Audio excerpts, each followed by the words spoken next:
Mes chers amis, bonsoir. Je suis ravie de vous retrouver après cet été où j'ai arrêté de poster des vidéos pendant 2 mois. Et voilà, on reprend. Merci d'être là, merci de vous connecter, merci pour ceux qui sont là en direct et pour ceux qui se connecteront plus tard. Merci pour votre fidélité, pour votre amour, pour votre soutien, pour vos encouragements. Et donc, c'est à vous que je pense et c'est à vous que je m'adresse, tous ceux qui me sont chers, et je veux vous redire tout mon amour. Voilà, ce soir, je veux aborder un sujet qui me tient vraiment à cœur, et je crois qu'il vous tient à cœur aussi, je pense, à cause de l'actualité. C'est pour ça que j'ai choisi de parler de la vie du royaume, par opposition à la vie du monde et au royaume du mal dans ce monde, où nous ne savons plus quelquefois comment faire la part des choses et comment se situer et comment vivre de la vie du royaume. Alors j'ai choisi ce thème, vous pouvez vous en douter, parce que on parle tellement du royaume d'Angleterre en ce moment, avec la mort de la reine, avec cette famille royale qui est endeuillée et qui est tellement digne. On sait qu'ils sont pas, qui sont pécheurs comme nous, on sait qu'ils sont capables de faire des choses qui ne sont pas recommandables, comme chacun d'entre nous. Ils ne sont pas saints, ce ne sont pas des saints, ce ne sont pas des gens dont on doit imiter la conduite. Ils ne sont pas donnés comme modèle. Mais il y a dans ce qui se passe en ce moment en Angleterre quelque chose de prophétique, il me semble. Et il m'a semblé que l'Esprit Saint voulait un peu nous parler à travers ces événements, comme il le fait souvent, et qu'il faut rester attentif à ce qu'il veut nous enseigner. Et au-delà de l'émotion que ça peut provoquer, bon, moi je suis très touchée par la mort de la reine. Depuis que je suis petite, je suis née en 47, c'est-à-dire l'année où elle est devenue reine, et j'ai suivi tout régulièrement l'histoire de cette famille royale et la naissance des enfants. Donc j'ai l'impression d'être un peu comme de la famille, un peu comme les Anglais doivent le penser aussi, la princesse Anne, le prince Charles et les autres princes, et tous les petits-enfants, et puis les frasques des uns et des autres, les scandales, tous ces trucs-là, comme dans toutes les familles en fait. Et on est déçu parce qu'on voudrait que cette famille se conduise d'une manière complètement sainte et parfaite, et puis ça n'a pas été le cas, malgré tous les efforts de cette reine pour que ça le soit. Elle a fait beaucoup d'efforts, je pense qu'elle a beaucoup prié. C'était vraiment quelqu'un de chrétien, et elle avait conscience de sa responsabilité de chef de l'Église d'Angleterre, c'est pas rien. Et donc, je sais qu'elle priait beaucoup et qu'elle lisait la Bible tous les jours, ce qui ne peut que fortifier quelqu'un qui a besoin de force, qui a besoin de soutien. Je pense que Dieu l'a soutenue. Espérons que le roi Charles III pourra faire la même chose, et nous allons le bénir. Nous le bénissons ensemble et nous demandons à Dieu de le bénir. Ce qui m'a beaucoup touchée aussi, c'est le fait que les Anglais n'ont pas peur de montrer au monde entier les cérémonies autour du cercueil de la reine, les cérémonies d'adieu, les cérémonies de Thanksgiving, comme ils disent, de reconnaissance, d'action de grâce pour la vie de cette femme. Et ça se passe tout le temps dans les églises. Et là, il y a des cérémonies, il y a des prières, il y a des cantiques, il y a la lecture de la parole, il y a l'annonce de la bonne nouvelle du salut.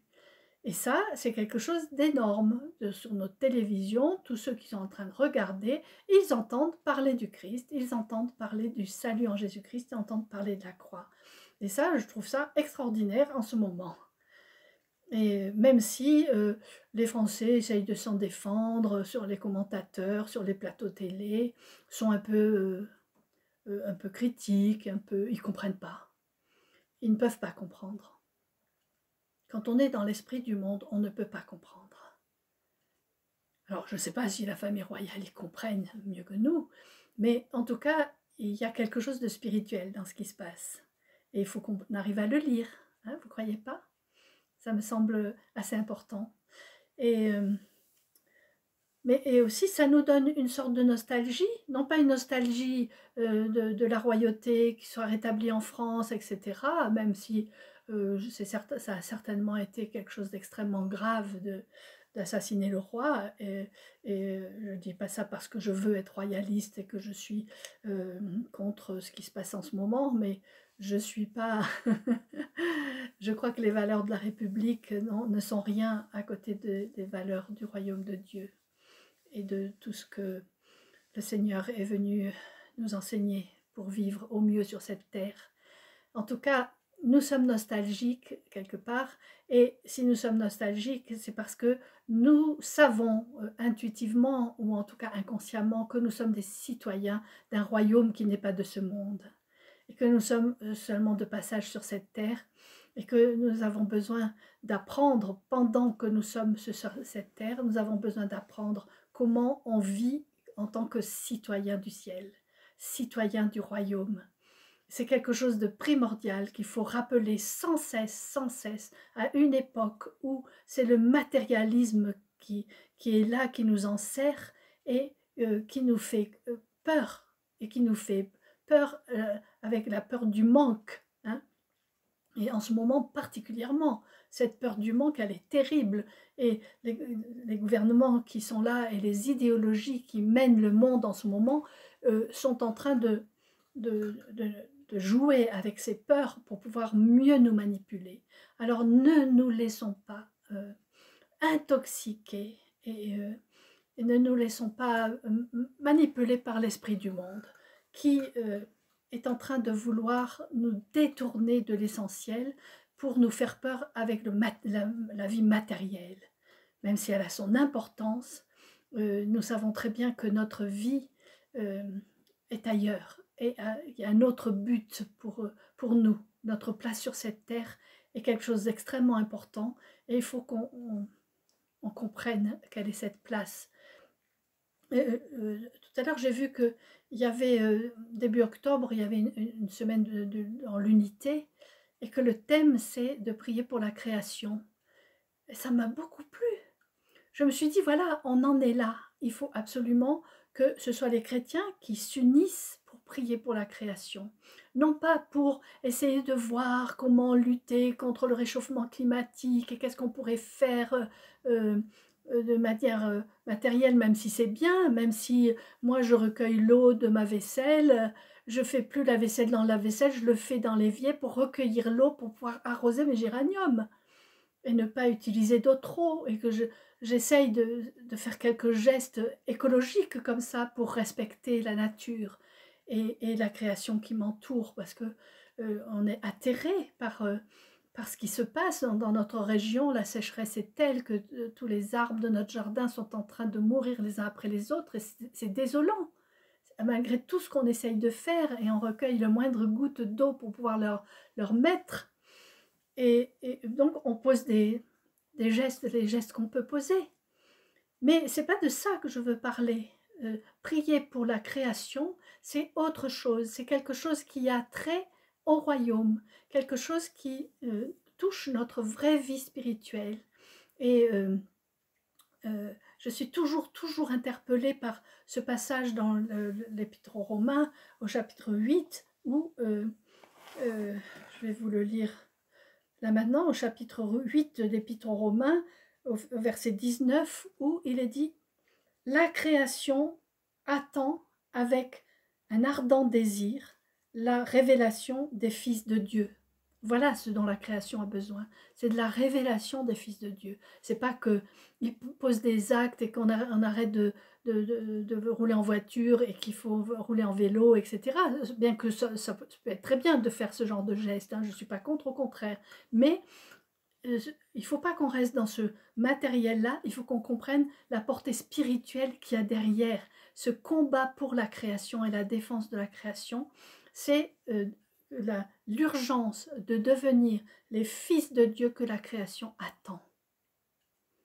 Et ça me pose tout le temps question, parce que car la création attend avec un ardent désir la révélation des fils de Dieu, car la création a été soumise à la vanité, non de son gré, mais à cause de celui qui l'y a soumise, avec l'espérance qu'elle aussi sera affranchie de la servitude de la corruption, pour avoir part à la liberté glorieuse des enfants de Dieu. Or nous savons que jusqu'à ce jour la création tout entière soupire et souffre les douleurs de l'enfantement. Et nous aussi, hein, il faut lire tout le chapitre, nous aussi nous soupirons en nous-mêmes en attendant l'adoption, la rédemption de notre corps. C'est quelque chose d'énorme. Je crois que il y a un défi que Dieu nous lance à travers ces actions idéologiques, écologiques, etc. Il faut qu'on se méfie de ne pas rentrer dans l'idéologie, dans l'humanisme.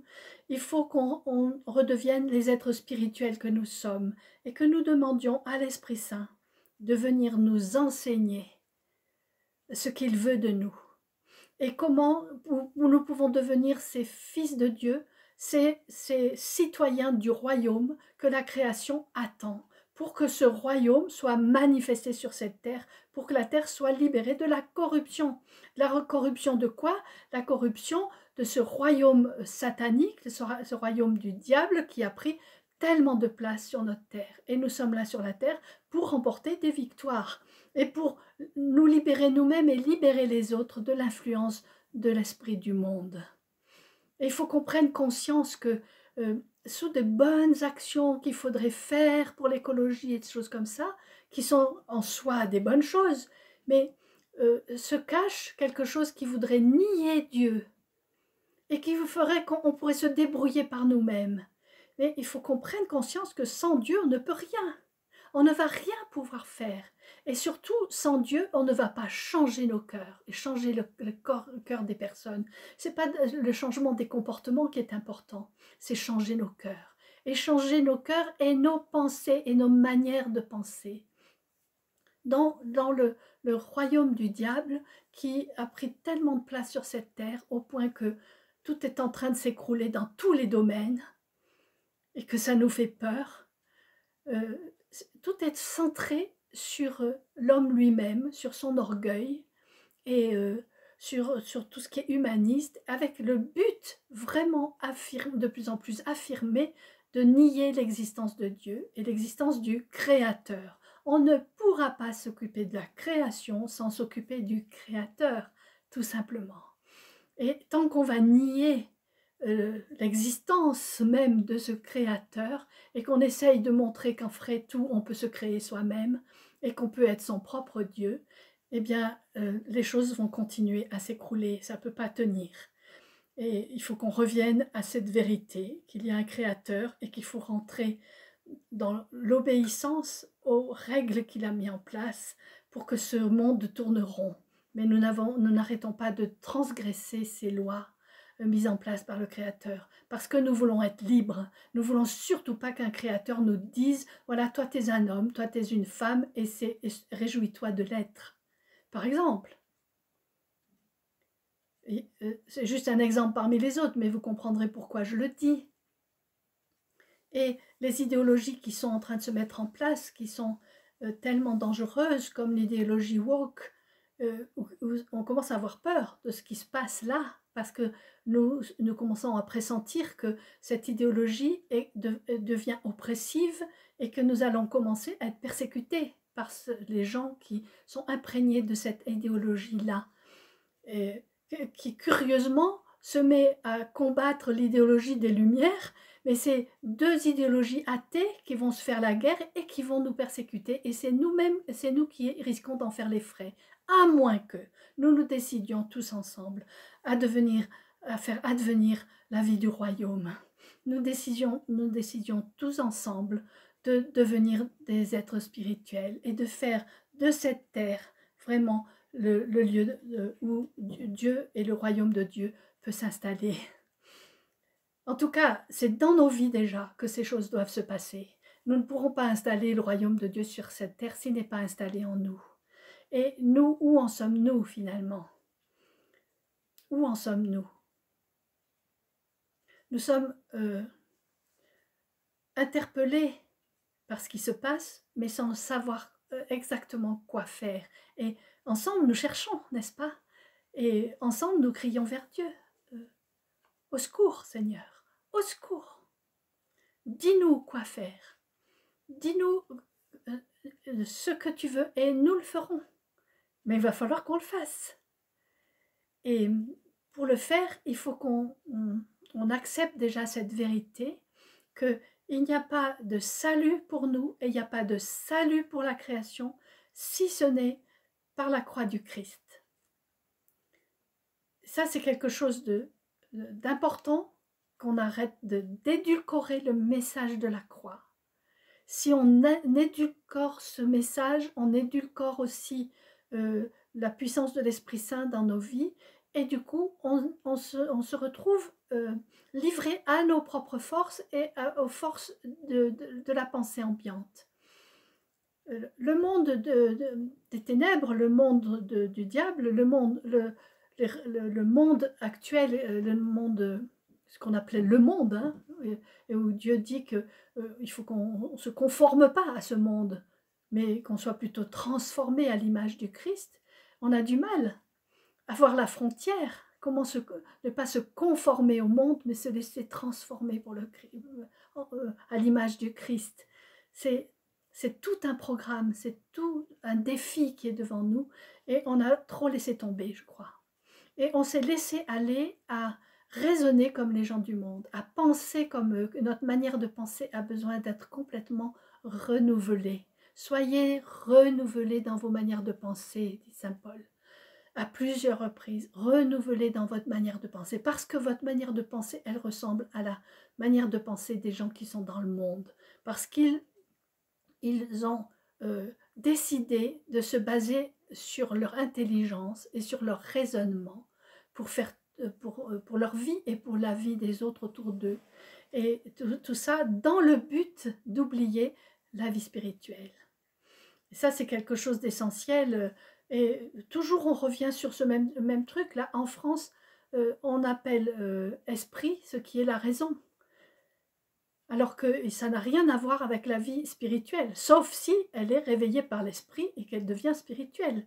Mais la raison doit être visitée, nos intelligences doivent être visitées, nos pensées doivent être visitées. Et il faut qu'on commence à se poser la question, qu'est-ce que je pense? Et quelles sont les pensées que j'écoute? Est-ce que ce sont mes pensées ou est-ce que je me laisse influencer par les pensées des autres et par la pensée ambiante? Et est-ce que je me laisse avoir par la pensée unique à laquelle on veut que je me rallie, comme si c'était raisonnable, mais nous ne sommes pas menés par la raison, nous ne devons pas nous laisser mener par la raison. Vous comprenez un peu ce que je veux dire, j'espère. C'est court, une demi-heure pour parler d'un sujet aussi important.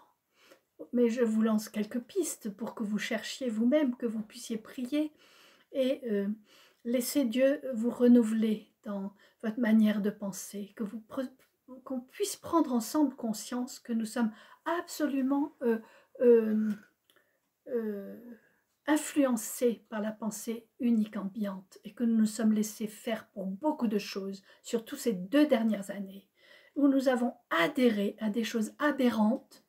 Nous l'avons fait parce que, soi-disant, nous voulions vivre comme les gens du monde, comme si nous n'étions pas, comme si nous étions de ce monde, et nous avons fait comme eux, et nous voulions vivre comme eux. Et nous nous sommes laissés avoir. Nous nous sommes laissés avoir. Et il faut qu'on revienne. Il faut qu'on revienne à ce que Dieu nous dit et ce qu'il nous enseigne. Et il faut qu'on revienne à l'Esprit Saint. Il faut qu'on réclame à nouveau un baptême de l'Esprit Saint, un réveil de l'Esprit Saint puissant. Il n'y a que lui qui puisse changer les choses. Comme il avait changé les choses d'un grand réveil en Angleterre. Je ne vais pas raconter tout ça, mais il y a eu quelque chose qui s'est passé sur le plan spirituel qui explique aussi qui explique cela.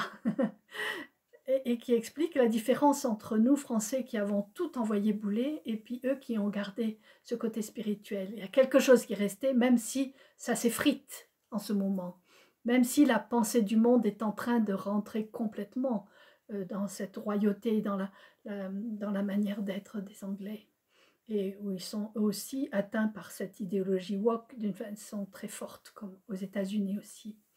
Et donc il faut que nous reprenons conscience de la place importante qui est la nôtre, que nous reprenions conscience de l'identité qui est la nôtre. Et il ne s'agit pas de chercher une identité par rapport aux autres personnes, c'est une identité sous le regard de Dieu, ce qu'il me dit que je suis.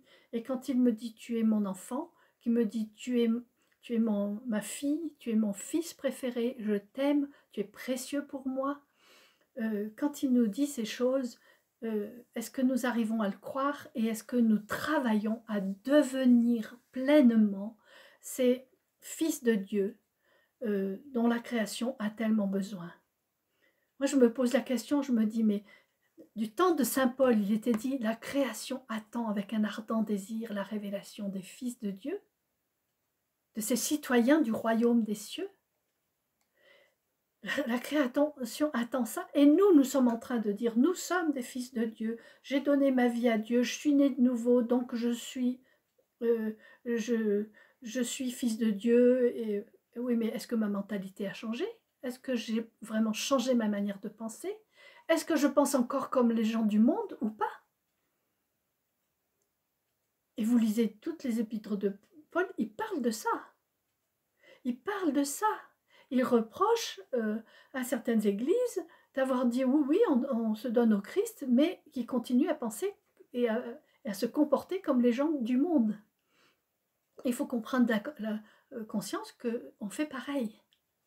Alors, la question c'est, si Dieu veut qu'on se comporte autrement que les gens du monde, pourquoi est-ce qu'il nous laisse dans ce monde? Pourquoi il permet qu'il y ait ça? Pourquoi il y a ces horreurs? Pourquoi est-ce qu'on va être tenté jour après jour de se laisser influencer comme ça? Pourquoi Dieu permet ça? On se dit, voilà, ça serait quand même si simple si tout ce mal disparaissait. Pourquoi? Et dernièrement, j'ai compris en écoutant des vieilles vidéos de Benny Hinn qui donne des enseignements, ce grand évangéliste qui avait aussi un ministère de guérison puissant parce que l'Esprit Saint habitait sa vie et qu'il était obéissant à l'Esprit Saint.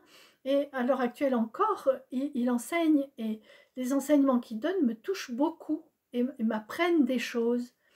Et donc, je ne sais plus pourquoi je voulais vous dire ça. quand je me détourne de ma pensée principale, c'est pas rien, je vais le retrouver. En tout cas, voilà, lui, ce qu'il essaye de nous dire, c'est que nous devons accepter le fait qu'il y a un royaume qui est le royaume du mal, dans lequel tout tourne autour de l'homme lui-même, et puis il y a le royaume de Dieu qui est centré sur le Christ, où on apprend à nous décentrer de nous-mêmes pour nous centrer sur le Christ. Et c'est ça la grosse différence. Dans le monde actuel, on veut nous centrer sur nous-mêmes, nous mettre à l'honneur, mettre l'homme à l'honneur et dire que finalement, nous pouvons nous-mêmes devenir presque des dieux, quoi. C'est ça, un peu ça qui est la tentation. Et donc, on joue des coudes sans arrêt, sans arrêt, sans arrêt, pour passer devant les autres, pour être mis à l'honneur et pour être reconnu.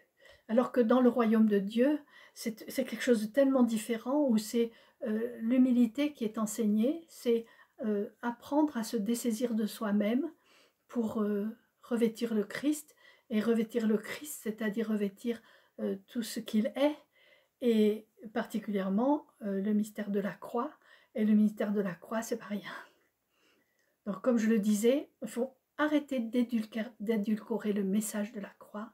Tout tourne autour du message de la croix, et dès qu'on ne l'enseigne plus, dès qu'on tourne autour, dès qu'on essaye d'éviter d'en parler, eh bien ça veut dire que déjà l'esprit du monde a pris de la place. Que ce soit dans nos assemblées, dans nos églises, dans nos réunions, il faut que tout tourne autour de la croix et de la puissance du sang versé du Christ, qui est la puissance la plus extraordinaire qui existe dans ce monde, et nous l'avons trop souvent oublié.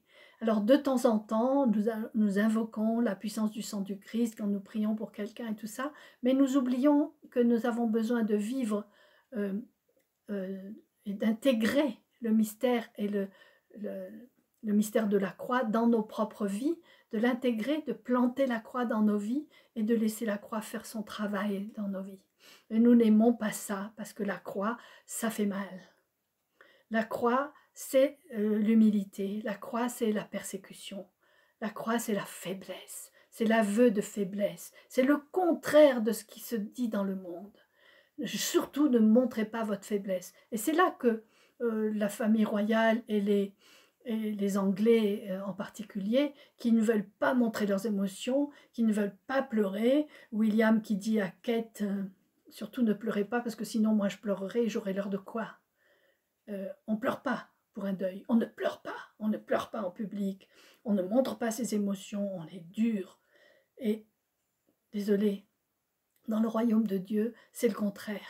C'est accepter de reconnaître sa faiblesse, et quand on accepte sa faiblesse et qu'on est écrasé, qu'on est brisé, qu'on est presque en enfer, c'est à ce moment-là que la force de Dieu peut se manifester, et sa gloire peut se manifester. C'est une folie, on n'en veut pas. Notre chair se rebelle complètement, surtout notre chair qui est imprégnée de l'esprit du monde actuel, qui ne parle que de confort, de faux bonheur.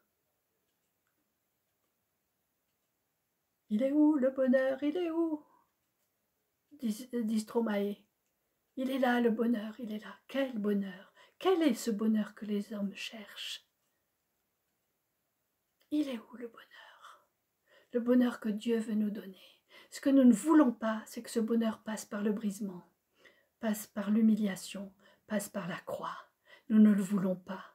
Pourtant, nous savons le fruit qu'a porté la croix et que le porte encore. Nous savons que l'humiliation du Christ, nous savons que son extrême faiblesse, que les persécutions qu'il a subies, les tortures qu'il a subies, nous savons quelle gloire en est ressortie. C'est le salut du monde entier. C'est d'une puissance extraordinaire, plus puissante que toutes les bombes atomiques dont nous avons peur actuellement. Mais qu'est-ce qui est qu'est-ce qui est plus puissant que toutes les bombes atomiques? C'est le sang versé du Christ. Et le sang des innocents versés, qui crie depuis la terre. Et la voix de ce sang est puissant, absolument puissant. Donc ne nous laissons pas troubler par toutes les histoires de sang versé, de guerre, d'innocents qui meurent, de gens torturés. Toutes ces choses, ça nous trouble, ça nous fait peur, ça nous fait mal, mais restons les yeux fixés sur le Christ. Ne perdons pas la vision de la réalité, de la vérité. La mort de l'innocent, le sang versé de l'innocent est comme le sang d'Abel qui crie depuis la terre. Et Dieu dit, j'ai entendu la voix du sang. Et là, en ce moment, Dieu entend la voix du sang. Et la voix du sang est puissante. Et j'entendais ça, c'est un enseignement dit par Steve Jaffa, qui parlait avec Carlos Payan l'autre soir sur YouTube. J'ai écouté cet enseignement, et c'est pour ça que je le redis aujourd'hui. Cette puissance, ce cri du sang, la force du sang versé, la force du sang versé du Christ, c'est plus puissant que toutes les bombes atomiques du monde. C'est une puissance de salut, de vie, de victoire. C'est l'essence même du royaume. Est-ce qu'on peut le comprendre, ça? C'est la vie de l'agneau. C'est le sang versé de l'agneau. Un agneau qui est maintenant sur le trône et qui règne. Et qui règne parce qu'il a versé son sang. C'est mystérieux tout ça. Mais nous sommes appelés, nous aussi, à vivre ces choses. Quand on parle de ça, à la fin du chapitre 8 des Romains, il est dit c'est à cause de toi qu'on nous met à mort tout le jour, qu'on nous regarde comme des brebis destinées à la boucherie, comme le Christ, comme un agneau destiné à la boucherie. Mais dans toutes ces choses, nous sommes plus que vainqueurs par celui qui nous a aimés. C'est une question d'amour. C'est une question d'amour, mes frères et sœurs. Il faut qu'on se décide à laisser l'amour de Dieu être vainqueur dans nos vies, mais à la manière de Dieu. Donc, posons-nous la question, où est-ce que j'en suis dans ma manière de penser? Est-ce que mes pensées sont influencées par les pensées du monde?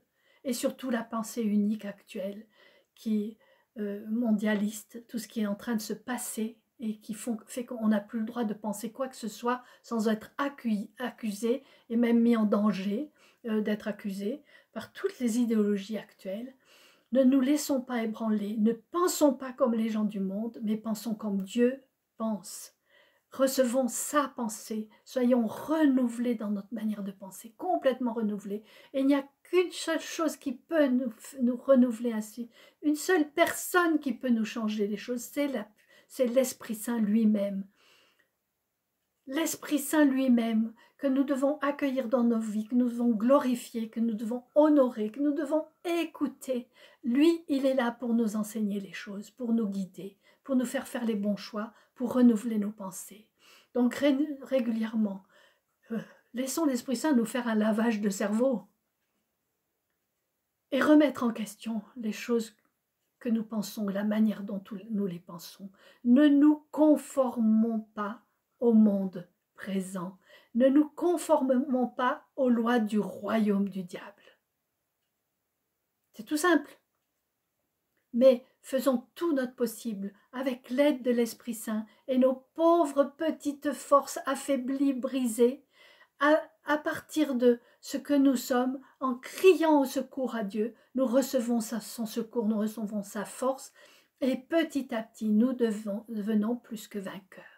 Si Dieu nous laisse dans ce monde, c'est pour que nous soyons confrontés, que nous ayons le courage de nous confronter, et au lieu de nous enfuir loin de la bataille, que nous consentions à bagarrer dans nos propres vies, pour lutter contre l'esprit du monde qui est en nous, lutter contre les tentations qui sont en nous, de chercher la facilité, de chercher le bonheur là où il n'est pas, de chercher des choses matérielles pour être heureux, d'avoir peur de manquer, que le Seigneur nous ramène à cette réalité-là, qu'il est notre Père et que c'est lui qui règne, c'est lui notre roi et nous sommes appelés à régner avec lui. C'est quelque chose d'essentiel, essentiel mes frères et sœurs. Je vois que l'heure a passé déjà, la demi-heure que je voulais vous consacrer a déjà passé, mais j'espère avoir semé dans vos cœurs quelques graines que vous pourrez développer. C'est peut-être un peu décousu ce que je vous ai dit ce soir, mais j'espère que cela va vous encourager à accepter de saisir la croix, d'en faire votre bannière, d'en faire votre raison de vivre, et que même si c'est une folie aux yeux de tout le monde et surtout à vos propres yeux, que vous appreniez à accepter cette folie qui est la seule sagesse, la seule vraie sagesse, et que nous apprenions à nous méfier des fausses sagesses, des fausses idéologies, de nous conformer au siècle présent. C'est tellement dangereux de nous laisser faire. Vous êtes d'accord avec moi? On prie pour ça. Seigneur Esprit Saint, toi seul tu peux rendre efficace dans nos vies la puissance du sang versé du Christ, de manière à ce que nous puissions, grâce à ce sang, être affranchis, guéris, délivrés du péché, du mal et de la mort qui règnent autour de nous. C'est cette victoire-là que nous voulons remporter dans nos vies, être libérés du mal par la croix du Christ. Être libérés du mal par le sang versé du Christ, qu'il soit rendu efficace dans nos vies, et que ainsi, apprenant à combattre, à nous opposer aux mensonges par la vérité en nous, que nous apprenions à nous positionner, à prendre vraiment position contre le mensonge par la vérité que Dieu nous dit, que nous apprenions ce combat, que nous en sortions vainqueurs avec l'Esprit Saint, et devenons ainsi ces fils de Dieu, obéissants jusqu'à la mort comme le Christ, obéissants pour défendre la vérité que de l'amour de Dieu et de l'existence de ce Créateur qui veut pour nous des choses admirables, qui veut pour nous un avenir, un vrai avenir, pas un avenir comme le monde nous le propose. Une vraie paix, pas pour une paix comme le monde voudrait nous la proposer, mais elle n'a rien à nous proposer. elle n'a à nous proposer que la guerre, que le sang versé. Mais nous opposons à ça la puissance du sang versé. C'est là que nous remportons la victoire dans nos propres vies, que nous reprenons courage et que dès que nous disons ces choses, notre vie spirituelle est fortifiée et nous devenons tellement forts que nous sommes formés à régner sur nos propres vies, à régner contre la tentation, à régner contre nos pensées foireuses et apprendre comme ça à devenir des vrais citoyens du royaume, des vrais fils de Dieu qui pourront agir sur la création. La création attend cela. Avant même de vouloir faire quelque acte écolo que ce soit, faisons la vraie écologie, lavons tout avec le sang du Christ. Lavons nos vies, laissons le sang du Christ nous purifier, nous guérir, nous débarrasser du mal et de la mort. Du mal qui veut détruire tout, qui se sert des hommes pour détruire, pour s'auto-détruire. Non, remportons des victoires avec le Seigneur, une vraie victoire en lui, dans nos propres vies.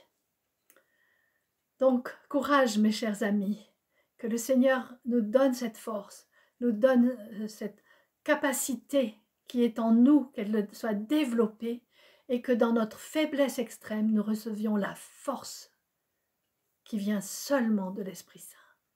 Que nous devions ces êtres spirituels qui n'ont plus rien à voir avec l'esprit de ce monde.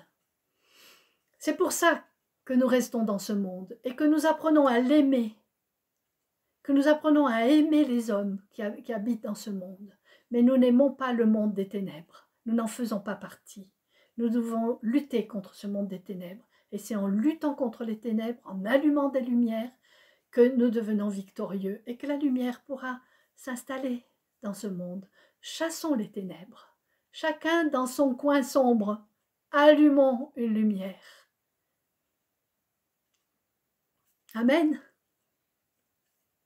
Chers amis, je vous quitte là et je vous encourage. Je vous redis tout mon amour. Je vous redis merci pour votre soutien. N'hésitez pas à m'écrire sur mon adresse www.asonimage.net. Allez sur mon site, achetez encore quelques livres, quelques parcours, trouvez comme ça des moyens de vous fortifier dans votre foi. Et parce qu'on en a bien besoin. Les temps sont durs, mais le Christ est vainqueur et nous sommes vainqueurs avec lui. Il est la bombe atomique dont nous avions besoin pour lutter contre le mal. Allez, courage et au mois prochain, troisième mercredi du mois, comme d'habitude, on recommence. Et si vous voulez qu'on continue sur ce thème ou d'autres thèmes, je vous en prie, dites-le moi, partagez-moi ce que vous portez, les questions que vous vous posez, puis on essaiera d'y travailler ensemble si vous voulez bien. Soyez bénis encore et à bientôt. Au revoir.